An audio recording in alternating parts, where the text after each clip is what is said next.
الجو السما وردية. هاي اشكال كلش حلوة للشموع. هاي شنو؟ اخترعت ادوية الاوميجا 3 مفيد لصحة القلب والدماغ. تابع هذني سجاد ليش طلعت من العراق؟ خلينا نشوف ايش قد راح يسوون ذني.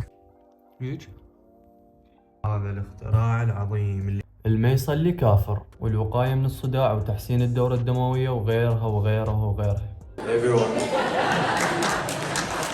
واخيرا بموسم 2025 بطولة العالم بألمانيا او دورة الالعاب العالمية.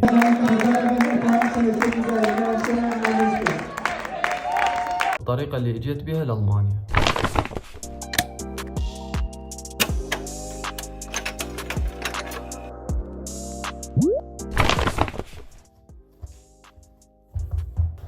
بسم الله. السلام عليكم. اليوم راح اشارككم يومي وراح اقول لكم انا شلون جيت واحاول اقدم لكم شوية معلومات مفيدة وراح اطلع اسوق همين نسولف بالطريق. يابا اول البارحة قلت للمسؤولين عن مبنى ثلاجتي كأنه خربت، جابوا لي ثلاجة طولي.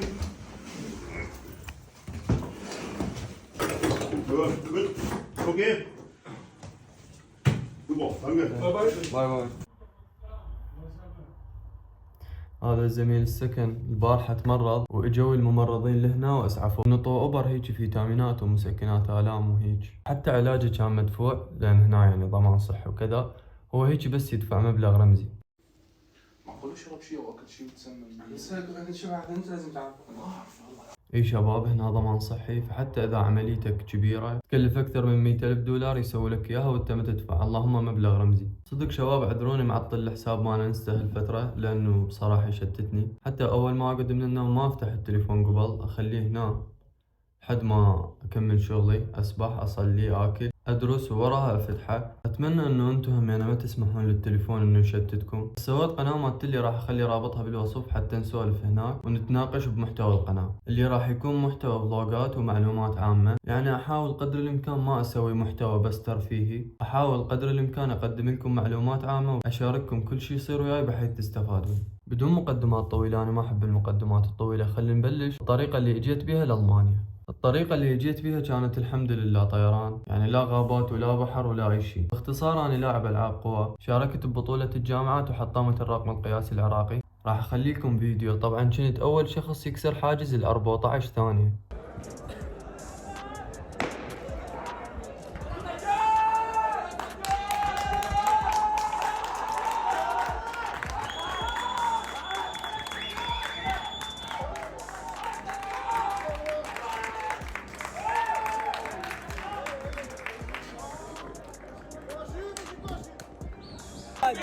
انت زيدون انت سكوتي انت سكوتي.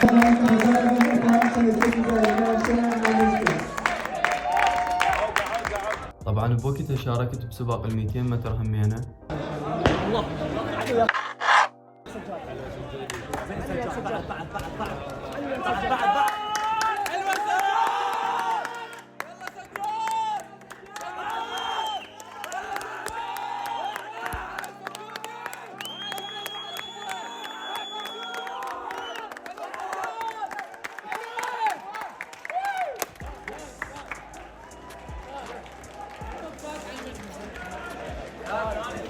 وسباق البريد والحمد لله جامعة بغداد أخذت المركز الأول.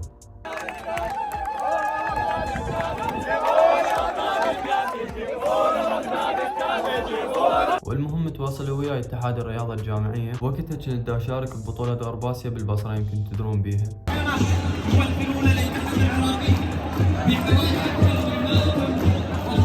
قالوا لي انه انت تأهلت لبطولة العالم للجامعات. طبعا هن 3 بطولات، اول شي تجمع عالمي بكرواتيا، بعدها بطولة العالم بايطاليا، واخيرا بموسم 2025 بطولة العالم بألمانيا او دورة الالعاب العالمية اللي تصير كل الرياضات تقريبا. المهم مالكم ضربت ركبتي. المهم مالكم بالطويلة، شاركت بهذا التجمع العالمي اللي صار بكرواتيا، ومن خلص التجمع العالمي اخذت هاي الجنطة اللي تشوفوها مالتي وركبت القطار واتجهت للنمسا يم اخوي. انا وصلني لمحطة القطار صديقي نمساوي تعرفت عليه هناك، بالضبط مثل الرياضي السوري اللي ترك الوفد بالاولمبياد وقدم لجوء مدري بيا دولة. والله بكرواتيا تونست ونسة مصايرة. راح اخليكم فيديوهات.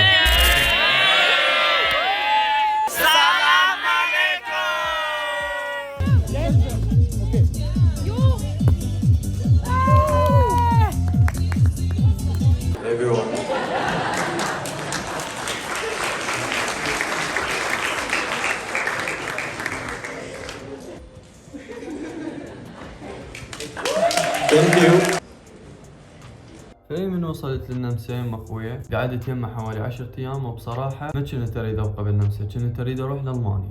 فجيت لالمانيا وبس رحت قدمت لجوء. طبعا صارت احداث غريبة حكيت لكم اياها بهذا الفيديو، راح اخليكم الرابط مالته بالوصف، من تكملون هذا الفيديو شوفوا.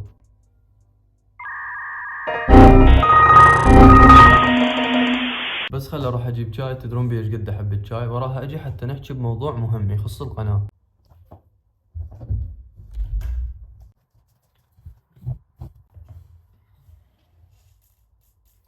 شباب دا اتعبكم بالمحتوى والدعم شبه معدوم، يعني تخيل اروح المدينة اسوي بيها فلوج يوم كامل افتر بيها وارجع اسوي مونتاج اظل 3 ايام بالمونتاج، وبالنهاية من نشرح حرفيا ما القى اي مشاهدة. Уже хочешь шоколад, блин. Задумала, блин. Мне нужен шоколад. Мне нужен шоколад. Я тоже хочу шоколад. اجي ورا 3 ايام هيك القى 50 مشاهدة 60 مشاهدة، فبصراحة لهذا السبب سويت قناة التلي حتى نسولف بيها سوا ونتناقش بموضوع القناة، وان شاء الله ابقى مستمر بتقديم المحتوى المفيد. بس قل لي انت هسه ايش منتظر؟ انزل اشترك، انطي لايك اذا عجبك الفيديو، واشترك بالقناة اذا عجبك المحتوى وحبيت تشوف فيديوهات اكثر. ان شاء الله الفيديو الجاي راح يكون بمدينة ايرفورت صايرة بنص المانيا. هذا ما عرفتش اشنو كيدير هنا، هذا مالو؟ ايش دا اسوي؟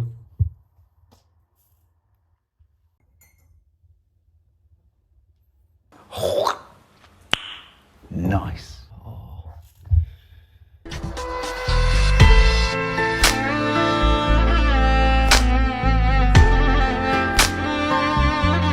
خل اشوفكم الجو. شوفوا شوية ثلج اليوم.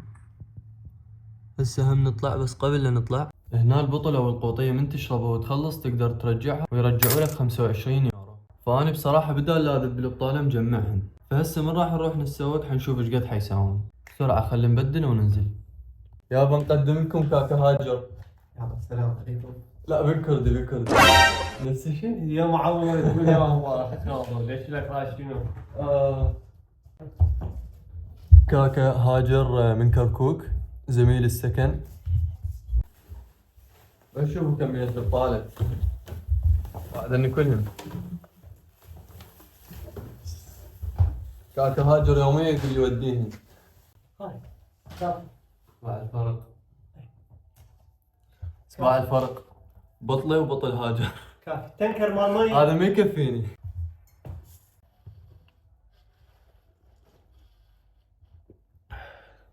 هيدا خليه من جو هنا يجي صور فيديو من جو الجو. هذا قول له حسين. مدام جبناها على المي خلي احكي لكم عن المي شوية. شباب حاولوا تشربون مي بصورة كافية، لأن المي يشكل حوالي 60% من وزن الجسم. طبعا فوائد المي ما تنعد، من ضمنها تنظيم حرارة الجسم من خلال التعرق والتنفس، ويعزز همين عملية الهضم والامتصاص، ويعمل على ترطيب المفاصل ومنع الالتهاب، وهمين يساعد بالتخلص من سموم الجلد من خلال الكلى، مما يساعد على صحة الجهاز البولي. هذا عدا أثره على البشرة وغيرها، بالإضافة إلى تقليل مخاطر الأمراض، مساعدة على إنقاص الوزن، تنشيط العضلات، ودعم العمليات العقلية، والوقاية من الصداع، وتحسين الدورة الدموية، وغيرها وغيرها وغيرها. فلا تنسون نصيحة عمكم الدون واشربوا المي بصورة كافية.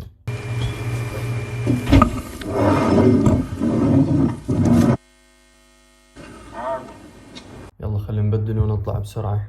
بس خلينا نصلي أول شي شباب، نصيحة مهمة كلش، الصلاة. طبعا الموضوع ما بيهمنا ويسرى، اللي ما يصلي كافر. ما مصدق كلامي؟ عندك اليوتيوب الجوجل، ابحث وشوف.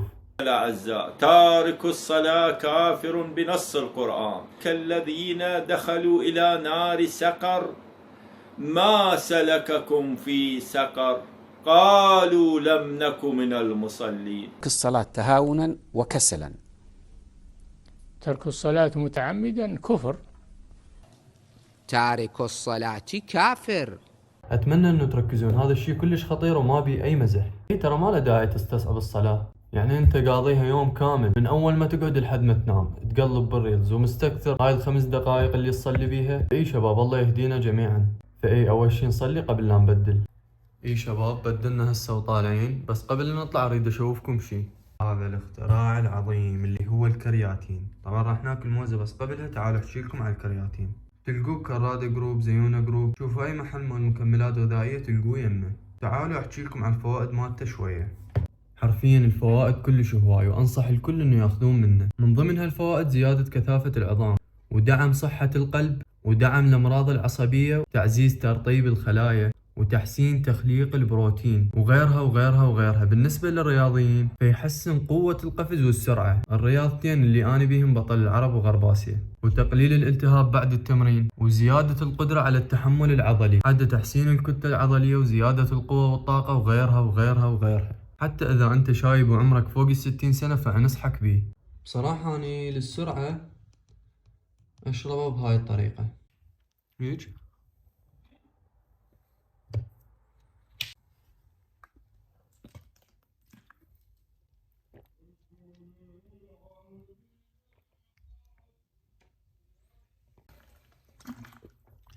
الحمد لله. وهسه يلا خلينا ننزل. طبعا هاجر مبدل ومخلص ومنتظرني. شلون شمس؟ خلينا نشوف ايش قد راح يسوي عندنا في الثليج.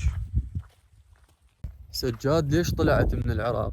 والله بصراحة شباب الطموح، رأيي الشخصي العراق بعد صار بلد للأسف يعني غير صالح للعيش، وتدرون بعد بالوضع الاقتصادي للبلد، والبطالة هاي الخريجين العاطلين عن العمل، وهمين الظلم اللي دا يصير للرياضيين، وكوما أسباب يعني ما يحتاج أذكرها، انتو تعرفوها. وأنا من حقي إنه أعيش حياة أحسن، حالي حال هاي العالم اللي هنا بأوروبا. فأي شباب باختصار هاي هي الأسباب.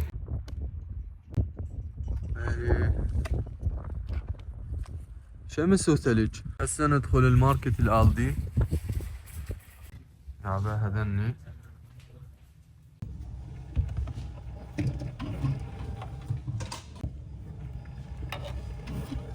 يلا شباب.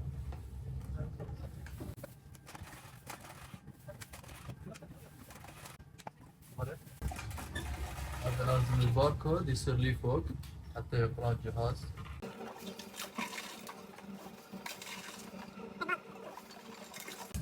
بعد الضوء.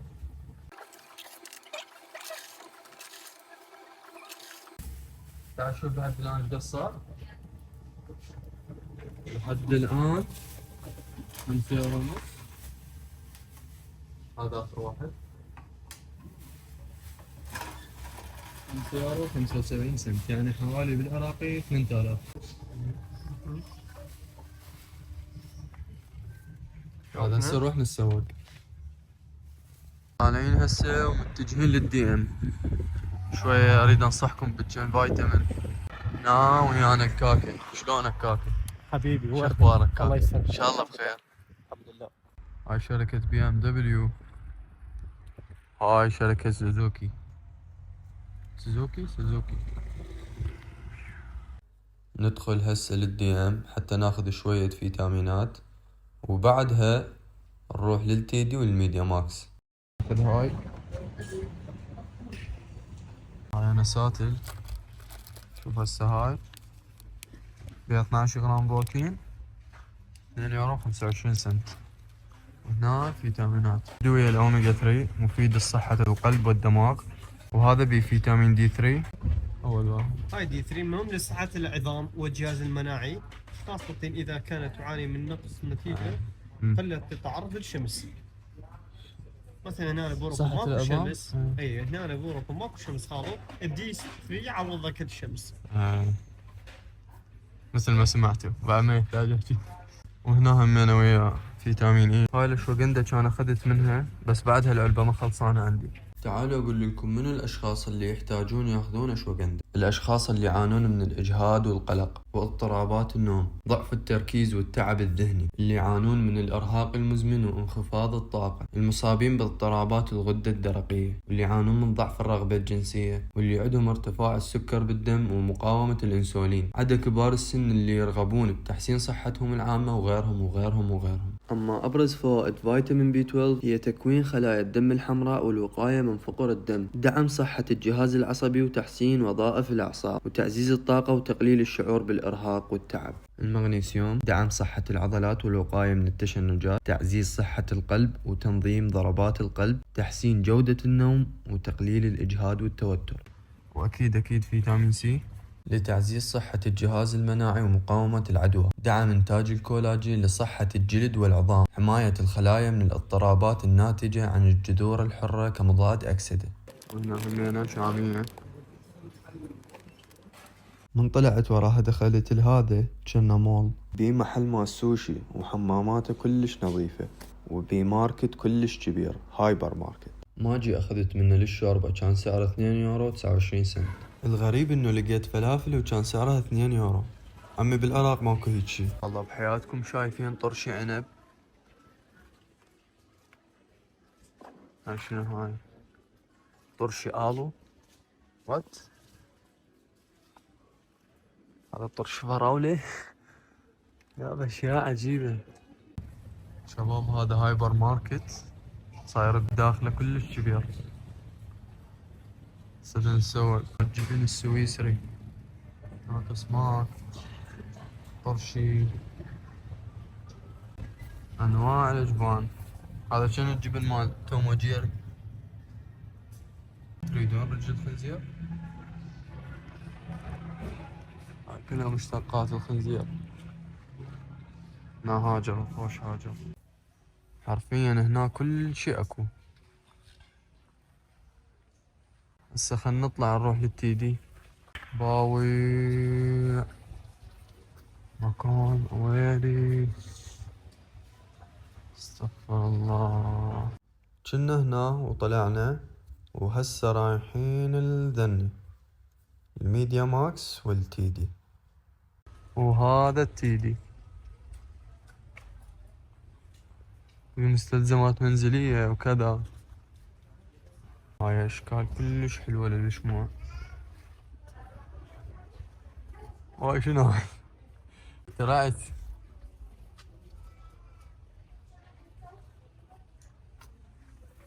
شباب، خلصنا طلعنا من التيدي، هسه رايحين للميديا ماكس.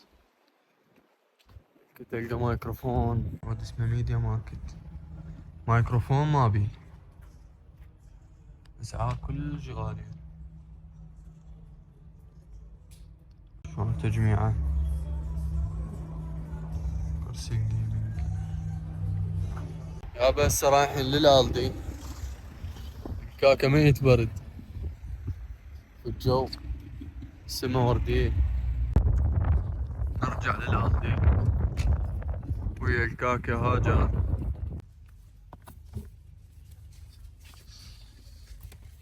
بيض عليه تخفيض.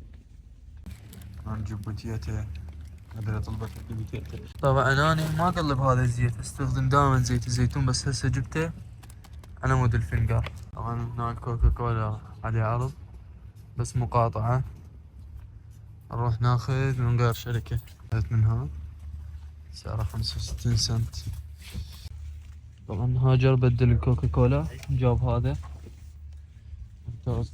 اليوم ما خلينا نبطال واخذنا بدالها فلوس. هاي الفلوس لازم تنصرف اليوم، فهسه قبل شوية حاسبت نسيتها. هذا هسه حرجع اشتري من جدة وجديد حتى لا تروح علي يعني 5 يورو. نجيب هاي الشوكولاتة بالبندق سعرها يورو. وعجبني هذا الستيك، واقع اخر قطعة كانت. الستيك كله خلصان، بالموظف ماكو. هاي هنا انواع البطايق. هاي البطاقة دائما اخذها حتى اشترك ببرنامج المونتاج. ساعة دا ادور على الموظفين، اختفوا. يا شباب خلصنا. شلون شايلين علاقة. اللي خالو اجل صاير بي هسه برد قارص صباح الوضعية الكثيفة. يشيد بالطيب. جاب الكاكا راح حذائه جديد. بس شوفوا هاي الإضاءة والله ما التصوير شي. شفنا البوست ما جانا بوست نصعد يابا أفرض على الستيك أنا.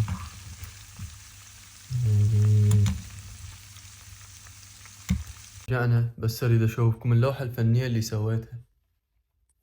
ستيك اموت على الستيك. طبعا الكرياتين اذا تريد تحصل 5 جرام كرياتين لازم تاكل كيلو كامل لحم، فتخيلوا ايش قد مهم. بس شوف